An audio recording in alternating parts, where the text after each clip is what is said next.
Luis, gracias por venir. Buenas tardes. ¿Cómo anda usted? Buena, Gonza. Muchas gracias por la invitación. Muchas gracias. Bueno, que como dijo una colega el otro día, no digo todo su currículum porque no terminaríamos más. Nos lleva más tiempo el currículum que la entrevista. Voy a decir por la edad, está bien, ¿eh? Es una forma de pegarme, ¿viste? No, pero es una buena forma por la experiencia. Bueno, Luis, hemos hablado ya, pasa tan rápido el tiempo, antes de que asuma el actual presidente, antes de que sea votado, hemos hablado durante el gobierno y ahora ya ha pasado un año. ¿Cómo estamos parados? Usted lo llama a esto, palabra que a mí me parece un poquito fuerte, el plan masacre.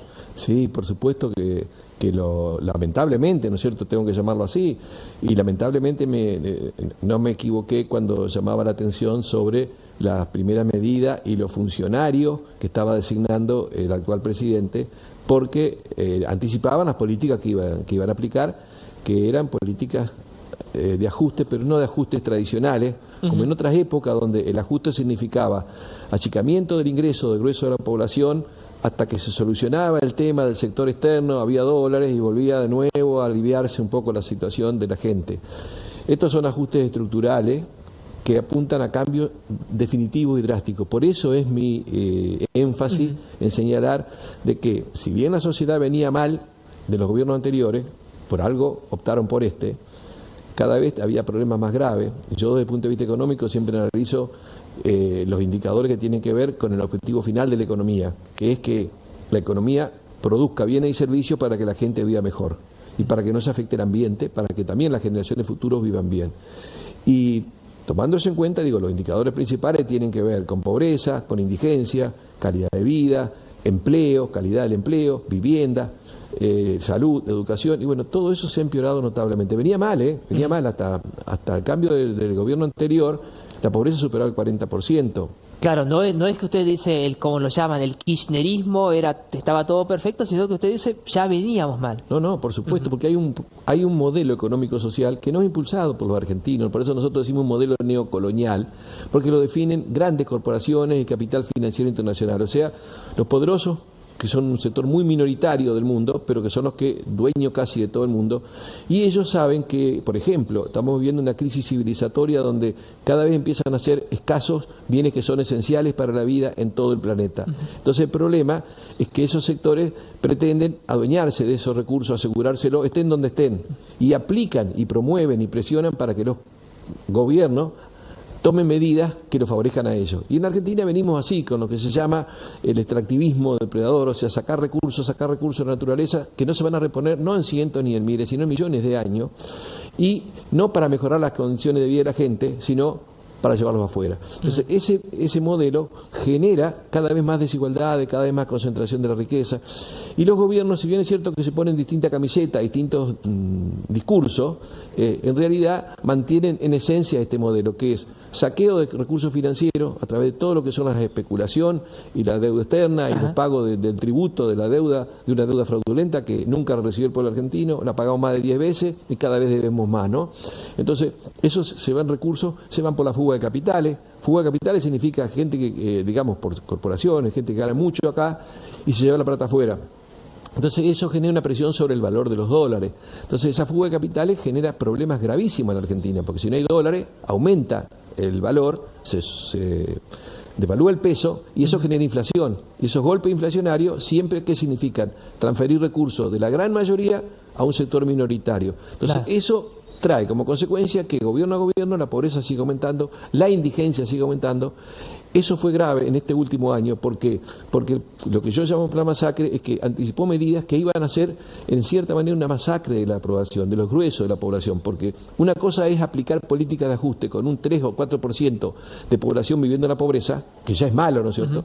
Y otra cosa es aplicar planes de ajuste cuando tenés más de un 40 o un 45% viviendo en la pobreza, porque eso va a llevar los índices de pobreza a 60 y hasta un 70% sobre la sociedad. Eso significa masacre porque significa, por ejemplo, pérdida de empleo, cierre de empresas. ¿Cuántos empleos se han perdido? Empleos formales 265.000, 270.000 en lo que va de este gobierno, e informales otro tanto, o sea, tenemos más de 500.000 de personas que se quedaron sin ingreso. Son 500.000 de familias que se quedaron sin ingreso en un momento de una carestía de la vida tan alta, no sé. Claro. Luis, o sea, usted no es que pone el foco en un determinado presidente, sea Milei, Cristina, Mauricio Macri, sino que usted lo vea esto como un modelo mundial y bueno, nosotros como República Argentina ocupamos esta posición. Y volviendo, ¿no?, a lo local, el tema de este plan masacre que llama usted, ¿por qué cree que la gente no sale a manifestarse? ¿No? Si bien uno a lo largo de este año vio que hubo manifestaciones en Buenos Aires sobre todo, aquí en Entre Ríos también, pero relativamente llegamos a un diciembre bastante tranquilo. ¿Por qué cree que sucede esto? Sí, yo no soy en todo caso psicólogo social o sociólogo como para interpretar, pero evidentemente la historia de la Argentina muestra de que hay periodos donde a pesar de la gravedad de la situación, la gente como que está un poco esperanzada hasta que llega un momento, y parece que no va a pasar nada, y sobre la calma se produce la explosión. Yo no sé si todos esperaban lo que pasó, por ejemplo, a fines del siglo pasado, principios de siglo, 2001, 2002. Empezó a haber conflictos ya lo último de la década del 90 y después fue una explosión imparable, ¿no? Entonces, yo digo esperanzado, que espero que la gente reaccione. ¿Por qué? Porque las medidas que han anticipado, que han anunciado y las leyes que se han sancionado ahora, anticipan que van a suceder cosas más graves de lo que vamos. Es decir, no hay nada que indique que esto vaya a mejorar. Que vaya a mejorar, por ejemplo, la situación de los haberes de los jubilados. Al contrario, le siguen sacando beneficios que les corresponden legítimamente, le siguen sacando derechos a los discapacitados, a los trabajadores informales. Es decir, todos siguen, pero la gran mayoría, la educación también sigue siendo víctima de este plan, la educación, la salud pública, cortarle recursos a las provincias que iban para los docentes o que iban, por ejemplo, para abaratar el costo del transporte. Todo eso afecta a la gran mayoría, pero no es necesario, digamos, que se aplique el plan de ajuste porque no hay recursos. Recursos tenemos de sobra, dinero hay de sobra. La Argentina exportó, este año va a terminar con 20 y pico mil millones de dólares de exportación. Entraron 20.000 millones por el blanqueo de capitales. El país se endeudó en más de 90.000 millones y sin embargo tenemos reservas del Banco Central negativas. Entonces, ¿qué es lo que pasa? No tenemos recursos, hay plata, hay dinero. ¿Y dónde está esa? Porque el gobierno dice que no hay plata justamente. ¿Dónde Claro. considera usted, Luis, que está esa plata? Por supuesto, es la plata que se ha ido, porque sigue la fuga de capitales. Fuga de capitales que hubo en el gobierno anterior. En el gobierno kirchnerista hubo 100.000 millones de fuga de capitales. En el gobierno de Macri, que fue mucho más corto, hubo otros 100.000 millones de fuga de capitales. Y ahora sigue la fuga, ahora está mucho más multiplicada. Pero el tema es que ahora ya se han tomado medidas que dejan libertad absoluta al zorro en el gallinero. Es decir, no hay ni siquiera controles de precio, aunque cuando se van demasiado alto, usa el gobierno controles. Y por supuesto que está haciendo una manipulación del dólar. No es que el dólar está libre. El dólar está manipulado, está artificialmente bajo ahora, porque va a permitir que los especuladores ganen en pesos, compren los dólares baratos y cuando ya esto sea insostenible, el dólar va a volar. El tema es que hoy por hoy hay una presión sobre los sectores medios que tenían ahorros en dólares, ahorros que uno toma por precaución de contingencia de la vida y que tienen que liquidarlos a muy bajo precio. Claro.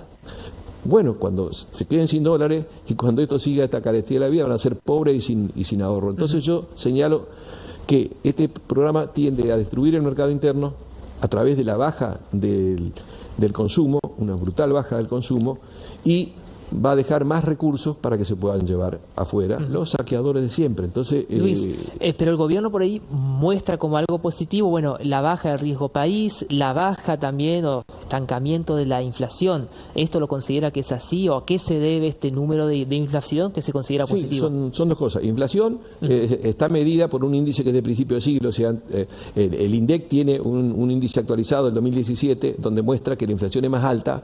¿Por qué? Porque pesan más los servicios y los servicios han aumentado más. Entonces, es engañoso el índice. Pero además, no tanto pesa la alta inflación, que ya le pasó, la inflación que pasó en diciembre, enero, febrero, ya le sacó el grueso de los recursos a los sectores mayoritarios. Entonces, ahora no puede ser tan alta, ¿no? Por ahora, por lo menos. Pero, además, lo importante es la carestía de la vida, porque la gente no recuperó el ingreso anterior. Entonces, ahora se frenó relativamente, pero no hay capacidad adquisitiva.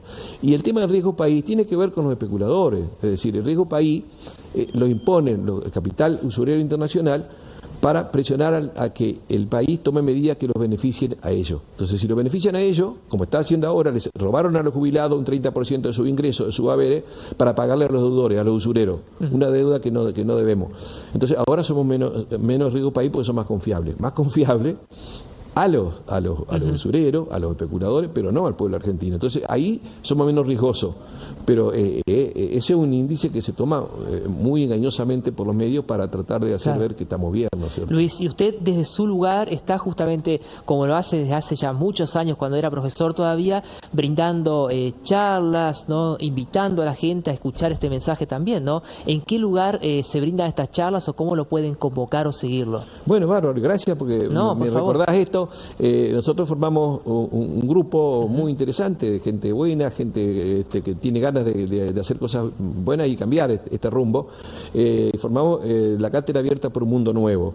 Tenemos un canal de YouTube, Cátedra Abierta por un Mundo Nuevo, tenemos el Facebook y estamos haciendo un montón de actividades y queremos que tenemos que construir un mundo nuevo para todos. Para eso nosotros nos oponemos al plan masacre. Nosotros creemos que la gente no puede quedar confiada de brazos cruzados que le van a solucionar los problemas si la gente no se involucra, no participa, no actúa, pero de manera realmente participativa para que logremos cambiar el rumbo antes de que sea demasiado tarde. Y lo que yo siempre digo, si queremos cambiar, tenemos todas las posibilidades para tener una buena, esta es la noticia buena, ¿no es cierto? Que tenemos todas las posibilidades y los recursos en el país para construir otra cosa. Tenemos recursos materiales, tenemos gente laburante, tenemos capacidad, que no tienen muchos otros países. Tenemos todo eso, pero tenemos que tomar la decisión de ser partícipe de ese futuro porque no nos van a regalar nada. Esto es importante. Entonces sí, invitamos, por supuesto, a quienes puedan tomar contacto con nosotros en la Cátedra Abierta por un Mundo Nuevo, porque tenemos que hacerlo entre todos, ese mundo nuevo. Entre todos, inclusive, por supuesto, te contamos a vos, ¿no? Por supuesto. Luis, como siempre, el tema es para hablar muchísimo más, pero lo vamos a seguir invitando. Mientras que sigamos nosotros acá el año que viene, lo vamos a seguir invitando. Gracias por la visita, como siempre. No, al contrario. Muchísimas gracias por esta posibilidad.